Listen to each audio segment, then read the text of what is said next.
Para jamaah kaum muslimin wal muslimat rahimakumullah, hanya sekedar mengenang ayahanda.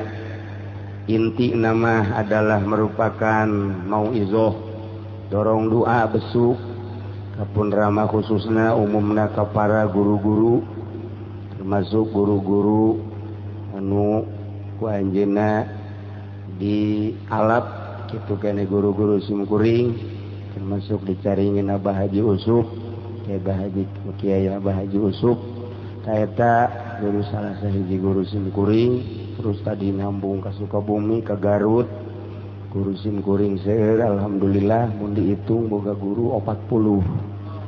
Guru simkuring 40. Mantap tenang kurang mah. Make nu ieu, aya nu ieu, make nu ieu, aya nu ieu, make nu ieu, aya nu ieu. Ah, geus pokona mah guru pake kabeh geus. Nyerahin di loba guru mah. Nya, para jamaah mantap tadi cek Habib Rojak ijnah bisa anda sah, hai babacaan tak kerujeng nahu, hai ngomong ijnah, hai baca tak kerujeng nahu, di borgol bisa kuain.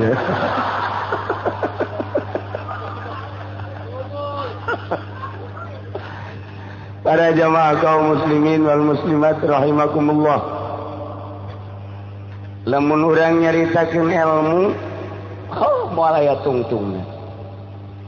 Urang mimiti nyaritakeun ilmu ngejah, naik ka babacaan, naik ka hartina, sanggeusna maknana naik kana penjabaran, terus kana rahasia, kesimpulan, belah dituna deui naik deui kana ilmu thariqah, naik deui kana ilmu hakikat.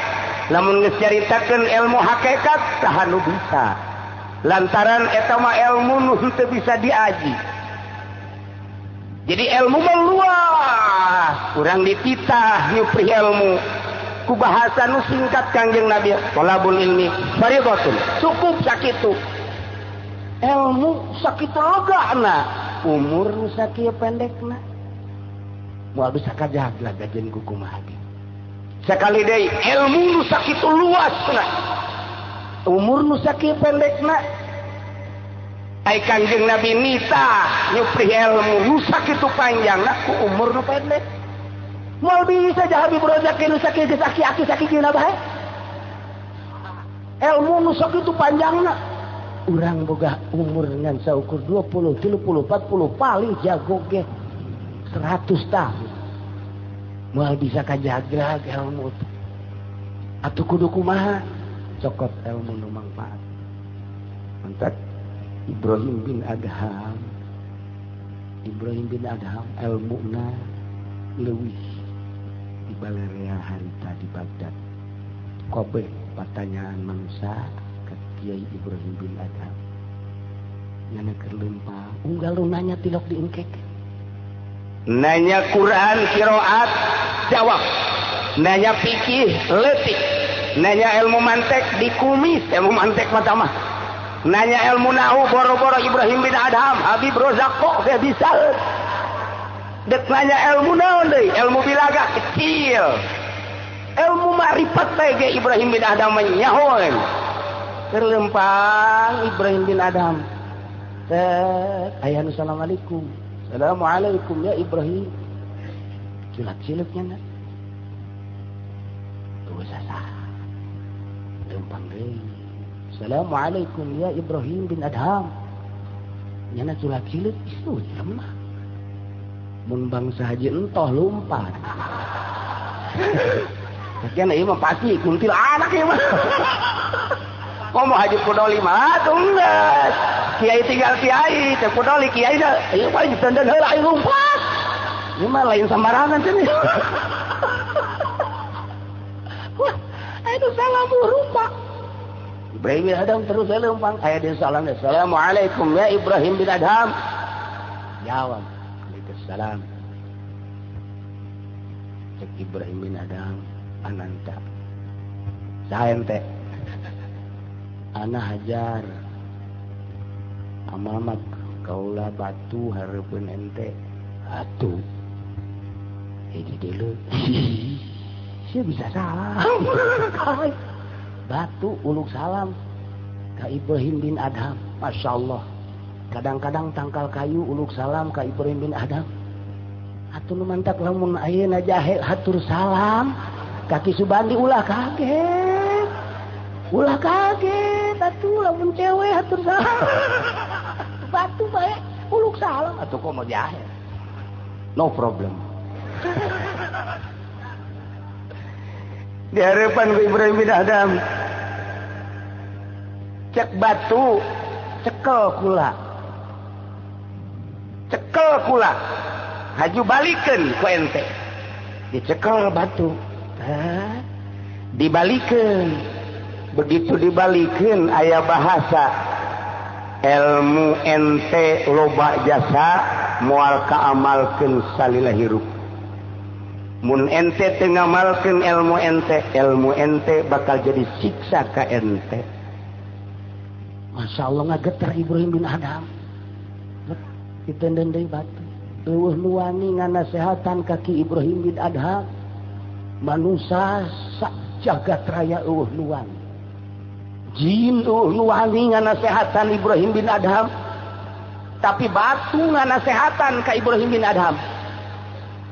Tidinya Ibrahim bin Adham balik ke imah, batu dibawa denden di luhur meja diuk nyana kieu banyak harapan batu kos Abi Brozak mantap Abi Brozak cincin aga ieu mah make opat biasana mah genep awak leutik cincin geledai atuh bongkok mantap mantap bongkok teh lain masalah naon berat tengku cincin.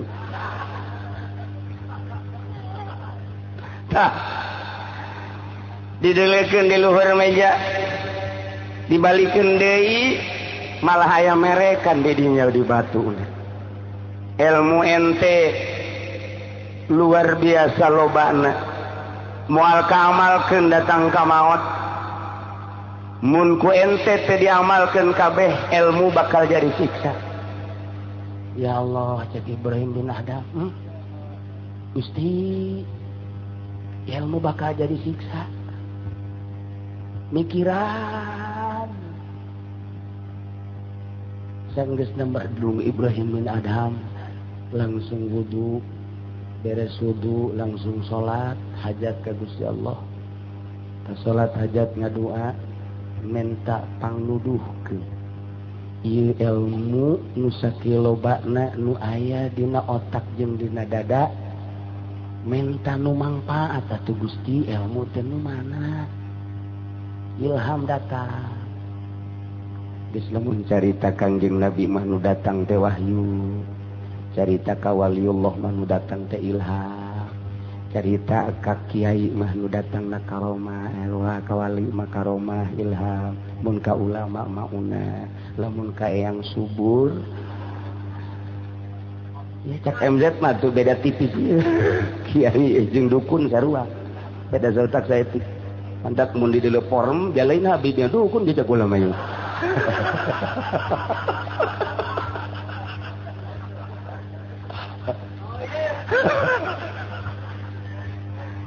Nah, diberi ilham ku Gusti Allah. Cak Allah Ibrahim amalkeun nu opat. Salian nu opat pikeun eta ilmu. Opat nu diamalkeun datang ka maot ku Ibrahim bin Adham. Kahiji nu kudu diamalkeun teh adalah ilmu keyakinan tentang rizki. Cak Allah aing ngarizkian makhluk moal kurang moal leuwih geus adil saadil-adilna aing ngarizkian datang ka maot. Unggal poe sakitu, sakieu datang ka maot. Amalkeun eta. Nu mantak cak Ibrahim bin Adham, kula mangge senang biasa hirup lantaran boga keyakinan kana rizki teh ti Gusti Allah.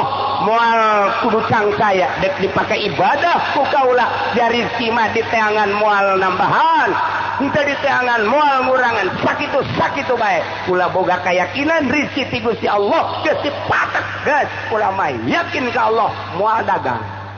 Moal tani paling gel proposal Ki Subandi dewa ya teh.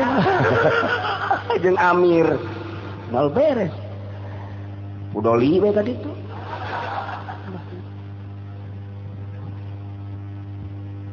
Yakinkeun hiji. Kadua, ilham nomor kadua ti Gusti Allah.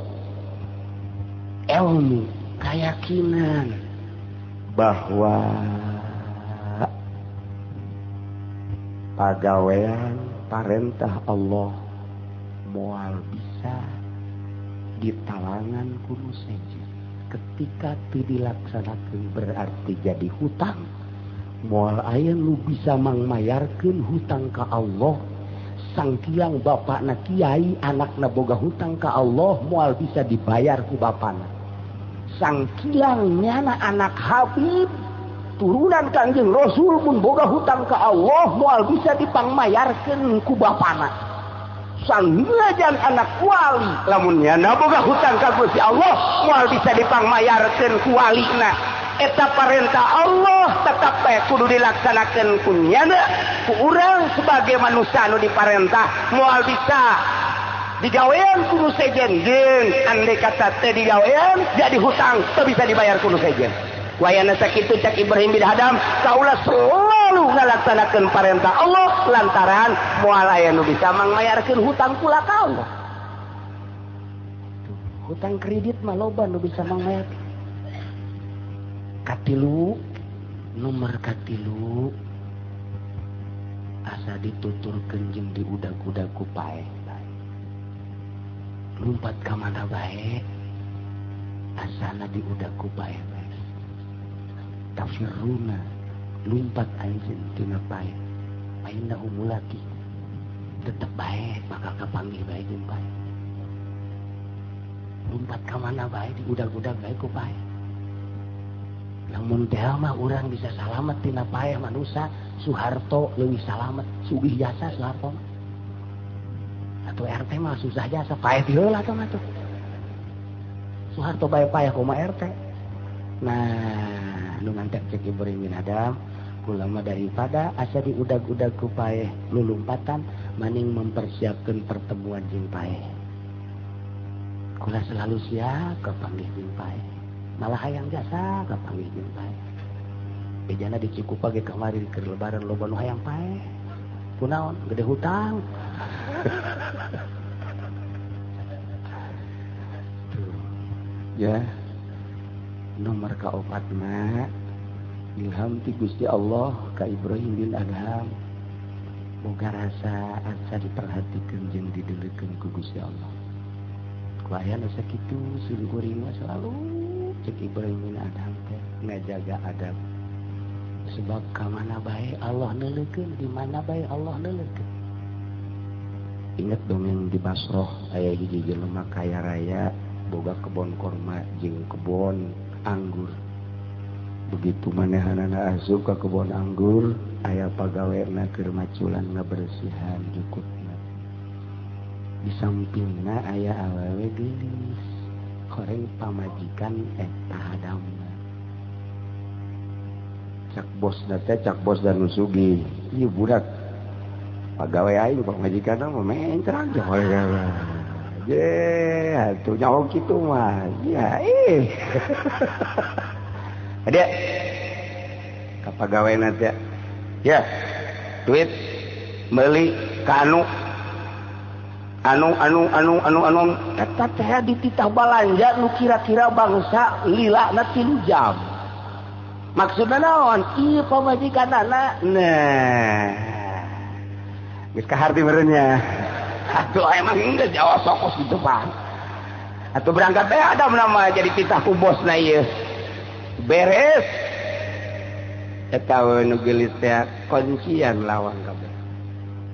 Kuncian ku pamajikan anak. Yuk orang kagubuk ke ditu parantinguhan sup kagubuk. Begitu asup kagubuk konsian sebalawang na jeung jandalan konsian bawa. Tah, kuari mangisi konsian kabeh entos. Jadi sasakan gaya sasa. Lawang nu muka apa aya? Kabeh entos dikoncingan aya hiji lawang nu muka bae. Lawang naon eta? Terusnya maka dia baik kan. Emang kos kari itu baik. Lawang naon eta geus seuri bae bos da geus sarua jeung Habib Rozak. Perasaan eta bae tah. Oh, berarti tertarik ya. Ternyata lain eta. Lawang naon nu dimaksud ku anjeun? Hiji lawang teh teu kakunci. Lawang naon neng? Antara abdi jeung Gusti Allah. Lawang eta mah teu bisa kakunci. Abdi di mana bae didelekeun bae. Abdi keur kumaha bae didelekeun jeung diperhatikeun bae. Lawang eta mah teu bisa kakunci. Mantak abdi mah di mamana ge tenang bae sebab asa bareng bae jeung Gusti Allah. Cak bos sial di budak. Ye, atuh aing geus numpakana kumaha. Jadi. Kita aja aya neng ye. Boga ilmu kos kitu menang di mana? Abdi menang masantren. Kisah neng masantren. Di guru abdi. Saha guru neng? Kiai Ibrahim bin Adham. Uluh. Teu mah lain jelema sambarangan tah mah guruna. Ahli Allah mohon mantak abdi ku guru ka anjeunna diberelah ilmu ketika ayeuna ngancik dina hate lawang ka Allah muka jasa teu bisa nutup tamah sehingga abdi kadang-kadang sapeting 22 peting 3 peting teu sare tapi jag-jag bae kulantaran lawangna teu daek nutup. Masya Allah neng ora keneh geus bisa kos kitu. Aing sakitu geus kolotna kuntu geus hiji-hiji acan malah geus wisan teu datang ka dinya sugan teh lawang nu muka teh eta bae. Aduh tah kitu aduh ku kabita neng ku lagi hayang coba boga ilmu kos kitu teh kumaha. Masya Allah karim lah cak si neng teh ulah ka abdi deuk guru mah maning guru mah ka kiai murid-muridna bae. Ai Mama Ibrahim bin Adham nama parantos pupus ngan muridna seueur. Tidinya anjeunna terus neangan eueuh nu mere ilmu kos kitu teh eta terus datang ka kiai teh dibere datang ka kiai teh dibere datang ka kiai teh dibere. Porenganan ngaji ilmu kos kitu mah lain cara ngaji amil. Ngaji amil mah kaki Pudoli bisa. Kaki Jamal bisa. Ayo ya sarua bae. Dek ngaji ke mana bae amil mah kos kitu bae. Dek di jalan jadi, dek di pondok jadi, dek di jero mobil lah masalah.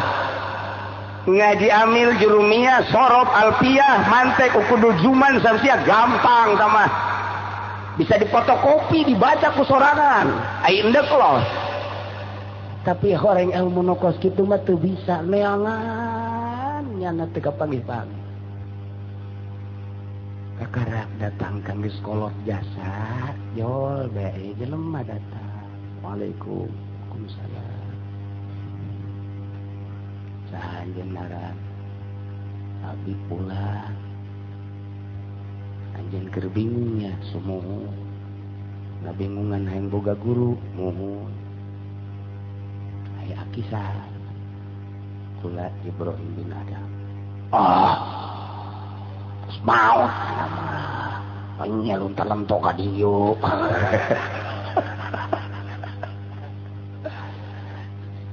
Cak-caki maot ge kadeulina doa. Dikubur deui coba di kuburanna gali coba Ibrahim bin Adham. Mun nya kene berarti bener maot gali eueuh nya mah ieu Ibrahim bin Adham mah. Teu maot. Oh nu maot ngaran aulia Allah, wali-wali Allah. Bal ahya yurzaqun walakin la tafqahun. Cuman dengar. Oh iya Ibrahim bin Adham sumung. Mantap kurang lamun nyaritakeun ki muslim benda kerep. Nyana terus bae ibadah di naon kitu ngaranna di gunung Torojol teh guruna Syarif Hidayatullah. Jauh ka pantai Syarif Hidayatullah teh ka kiai muslim benda kerep. Teu masalah. Karena mantak ki besing ke urang keur cicing di kamar jol Habib Rozak. Nah iya babuk habak.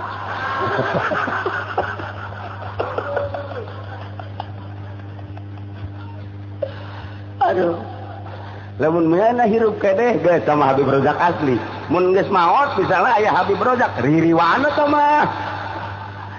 Nah ieu Ibrahim bin Adham nyaritakeun kula nyaho bahwa anjeun neangan guru wali mah nyahoeun mantak teu kudu ku tetang kateteng asal urang manteng ka Gusti Allah guru nu kos kitu bakal datang. Teu kudu hese-hese nu hese ge ieu ku ari masantren heula kena nyaho amil kena nyaho jurumiyah kena nyaho sorop kena bisaeun alfiyah mantek johar maknun belah dituna samsiah ukudul juman belah dieuna fatul muina sing rapi ka belah dituna terus kena boga sanad hadis kena boga sanad tafsir abe jelas ngaguruna engke nu kos kararitu mah waliullah mah hihiberan ti Mekah ka Indonesia ti Yaman ka Indonesia ti Misra ka Indonesia ti Turki ka Indonesia nu Indonesia ka Turki ti Indonesia ka Mesir ti Indonesia ka Irak ka Iran nyaraon nu kos kitu mah halal hiber ya ku ari urang keur kumpulan kieu nyana hiber ti ditu ka dieu mantap sih ade geus aya di luhur-luhur ngawas petasan ih ulah kaget mendek loba jelema anu naon kitu ngaranna boga guru ngan kene nyana ge wasiat kade ulah diomong-omong tuh kitulah para jamaah kaum muslimin wal muslimat rahimakumullah ngagurulah akhirna si eta jelema kaya raya teh ka Ibrahim bin Adham nyanana hirup keneh Kiai Ibrahim bin Adham na tos maot kakarak di beat masyaallah boga kanikmatan ibadah ka Gusti Allah muka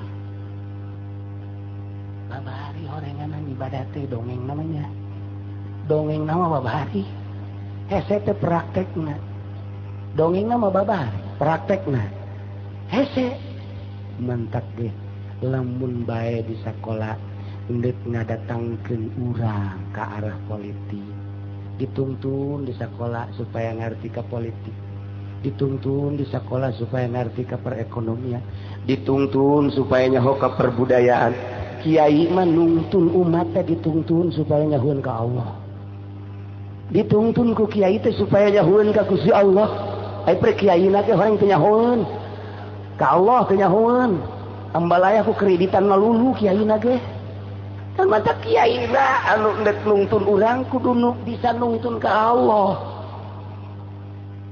nah tidinya urang supaya nyaho ke Allah ndek ka masjid mun boga hadas tak kiai kemenang waka ke masjid dek salat wudu heula nang kiai lamun urang junub cak kiai ulah waka ke masjid heula dan haram mandi heula nang kiai kiai nuduhkeun beres wudu atawa junub mandi belajar salat sing hade salatna takbirna sing hade nangtungna sing hade rukuna nang kiai melajaran ka Gusti Allah eta kakarak zahirna doang tegep Allahu akbar sami Allahu liman hamidah Allahu akbar sujud tegep jasa kumata zahir mah kadeuleu ku urang keur ka Allah ruku jeung sujud teh tapi cak waliullah mah lain tama naon emang salat hajatna hayang dunia tama baca salatna salatullah salamullah ala toha habibillah hayang dibayar hayang wedon jadi pada konsep supaya dituntun supaya jadi asal tadi bayar pendek sholawatnya mau dibayar panjang 2 kali malah nu hese geeta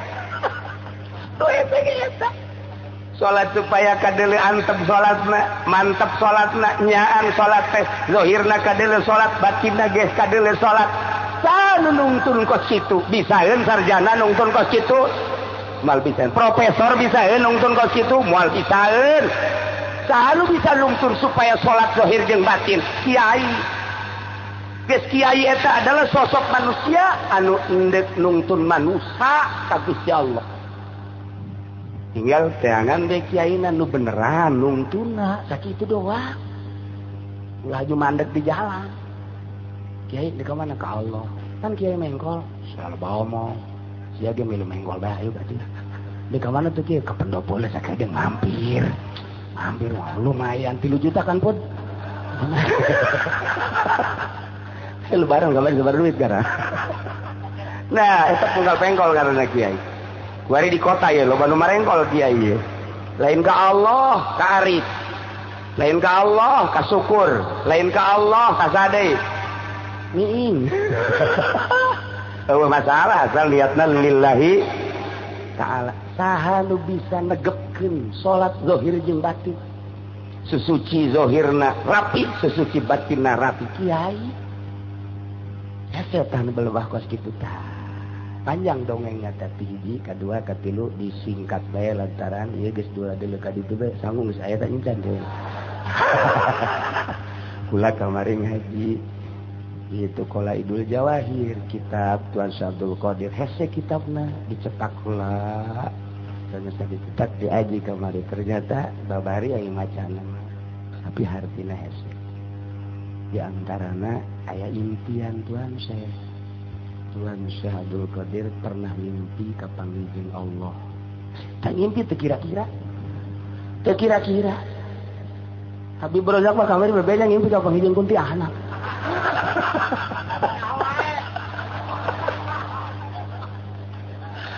Lamun Habib bae ka panggihna jeung kuntilanak mimpina atuh komo ente. Ah, geus pokona ente malah wis kuntal genderuwo. Dah. Kayak mau diceritakan impian jeung nu Gusti Allah memoal sama panjang dongengna jeung menarik luar biasa. Nu kadua mah ngimpi ka panggih jeung aki-aki. Tuan Sena masih ngora keneh, umurna bebelasan. Ka panggih jeung aki-aki. Dina impian salam heula, assalamualaikum, waalaikumsalam. Aki, kula kenal ka abdi? Cabi Qadir wah lain deui aki-aki teh rada sogol ya we. Luhur berarti ya kan bahasa ge beda kayak aya aki saha bohong aki manu selalu ningalikeun ente anjeun jeung manusia nu lain weh. Aki saha ngaran moal bisa ngawejakeun heula ngan di mana bae anjeun aya aki aya. Lain anjeun bae saha bae aki aya. Kieu bae tuh ki kula mondek nanya sakieu bae teh naon nu kitanya.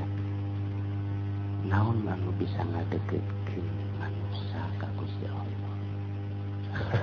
Cak aki teh aya awalan ayat intihaan ayat mimiti ayat begitu nulis bisa dua deket dia ke Allah.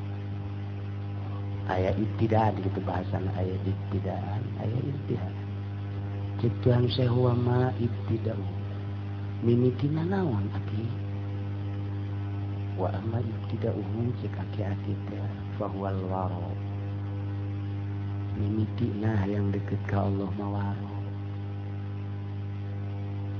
wa amma intihau dupi akhirna naon tungtung naki wa amma intihau at-taslim wa ridha wa tawakkul. Lamun ujang geus bisa nu dua eta ibtida'na waro intihana at-taslim wa ridha wa tawakkul. Teu kudu nyaritakeun hayang deukeut ka Allah deukeut sorangan. Ulah dihayalkeun deukeut ka Allah mah eta bae heulana. Tah ieu ulah nyaritakeun eta pohara jasa. Terharu impian eta teh.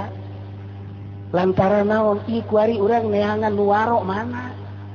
Coba neangan kiai anu henteu ngajukeun proposal coba di Tangerang, aya di Pandeglang mah meureun loba lah henteu nah nu henteu ieu mah Tangerang we. Hese. Mana coba kiai anu henteu anclub dina kitu naon jadi tim sukses. Mana coba kiai di Tangerang nu henteu iilueuneun nyukseskeun pilgub, nyukseskeun pilkada, nyukseskeun pilkades. Mana coba kiai? Geus hese tah dua tak geus eueuh luaro kuari. Ana eueuh luaro hese nuntun ka Allah. dah lamun hayang kurang dituntun ke Allah teangan kiainan nuwaro sakumaha impian Tuan Syekh Abdul Qadir Al Jailani qaddasallahu sirrahul aziz ibtida'u al-waro intihana at-taslim waridho wat tawakkul. Tuan Syekh Abdul Qadir nyarit nanya deui ya Syekh ai waro coba lukos kumaha waro panjang nyaritakeun waro nanyakeun masalah taslim bedana taslim jeung tawakal jeung tauhid dicaritakeun dina impian. Masya Allah nu mentak begitu hudang Tuan Syekh Abdul Qadir mulai ngamimitian ti harita warona ditingkatkeun deui. Begitu waro ditingkatkeun ngeunaheun sorangan horeng ibadah ka Gusti Allah ulah ngahayalkeun ngeunah ka ibadah ka Allah mah praktekkeun waro heula asal waro nikmat. Kiai meureun waro mah anu sok make jubahna luhur teh sakinya anu haju calanana kadele sapotong teh tah mah Islam huru tah mah kos kitu mah tah mah Haji Pudoli babaturanna loba tah mah ka kebon jeruk tah mah jeung Ki Jamal tah mah eta waro urusan batin. Ya para jamaah kaum muslimin wal muslimat rahimakumullah ala kadar gambaran ieu mah heulanan lantaran engke urang praktek nama bari ngaji lalauna ulama ngan sakadar nyaritakeun bahwa majlis taklim teu sina nu ngageugeuhna adalah kiai ndek nungtun manusia ngajak ka Gusti Allah Subhanahu wa taala minimal tangkilang teu waro ge atuh setengah waro ge henteu bau-bau waro asallah bau Habib Rojak bae bau waro. Gitulah para jamaah kaum muslimin wal muslimat rahimakumullah. Ya, loba carita-carita anu pohara, anu istimewa, anu timbul tina impian-impian. Mendak para aulia Allah mah mimpi teh jadikeun jimat. Sebab impianna bersih. Boro-boro atuh para wali nuluhung ge Kangjeng Nabi diawali ku ngimpi heula ar-ru'ya shariqah. Gitulah para jamaah kaum muslimin wal muslimat rahimakumullah. Lain lala kadar tadi nama kuring atuh moal nyambut ngan deuleu jamna masihkeun handap masrahkeun tadina ka Habibna sakedeung pasakeun ka Kiai Subandi atuh sakedeung di sarua pasarkeun ka Habib Rozak atuh leuwih teu puguh tah mah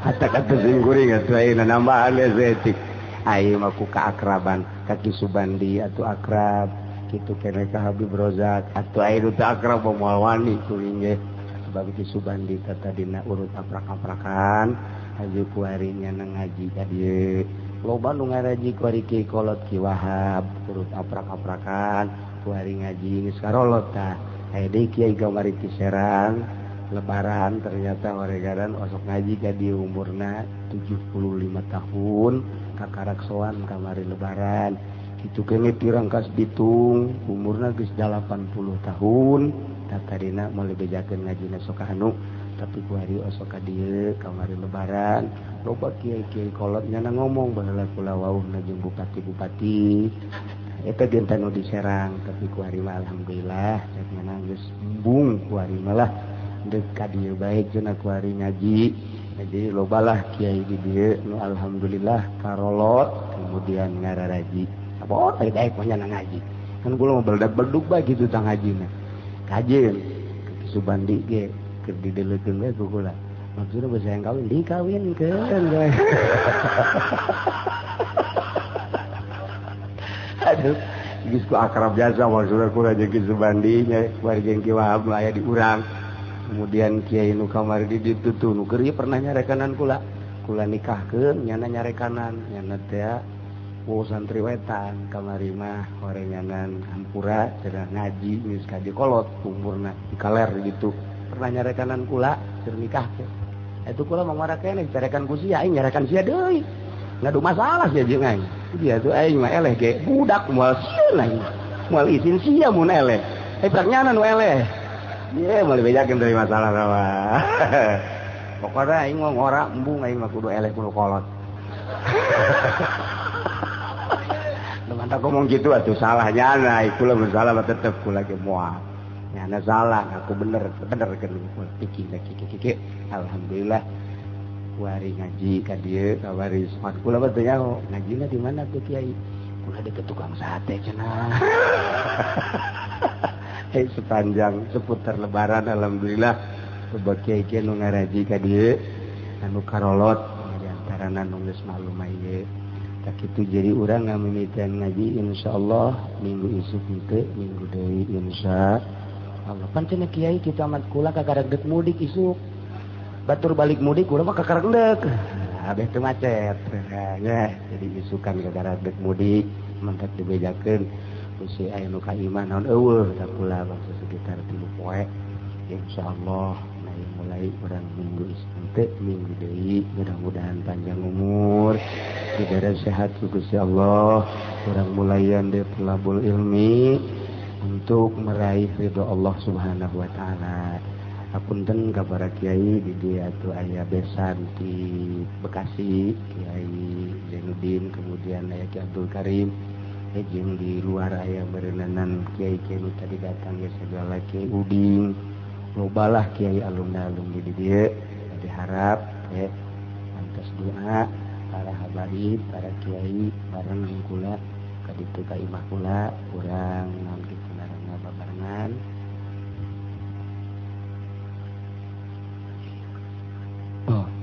urang doakeun deui besan nu hiji mitohana Haji Iim Madudin nuju kritis pisan urang doakeun nyaeta Kiai Haji Abdul Hadi kurang bantu doa andai kata ku Gusti bade dipundhut atuh digampangkeun andai kata ku Gusti bade dipanjangkeun yuswa atuh mudah-mudahan dibere ringan ku Gusti Allah bi barakati umil Quran al-Fatihah bismillahirrahmanirrahim alhamdulillahirabbil alamin arrahmanir rahim maliki yaumiddin iyyaka nasta'in ihdinas siratal mustaqim siratal ladzina an'amta 'alaihim ghairil maghdubi 'alaihim waladdallin.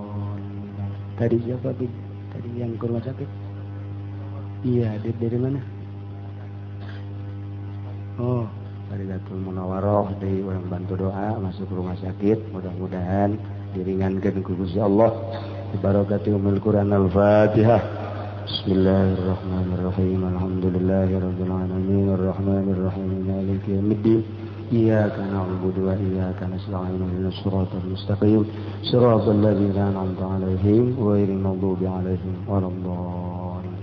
Hapunten dina samudaya kalepatan sareng kakiranganna mudah-mudahan para kiai para ustad hubunganna supaya lebih erat di akhir zaman ayeuna lantaran urang kuari beuki paberencai beuki acak-acakannya kahiji nomor kedua majelis taklim di mana bae lurus kiaina supaya diisian diajian ulah naon kitu ngaranna blok-blokan supaya kadeuleu syiar terutama di Banten ieu sakitu bae di simkuring nyuhunkeun ka Kiai Haji Daud supados nutup ieu doa sakali deui kasabada urang doa nya urang ka ditu nu di dieu nu di jero aya nu di dieu dua jalan ulah wakabalik lamun encan dalahan kecuali beak indah ka imah tetangga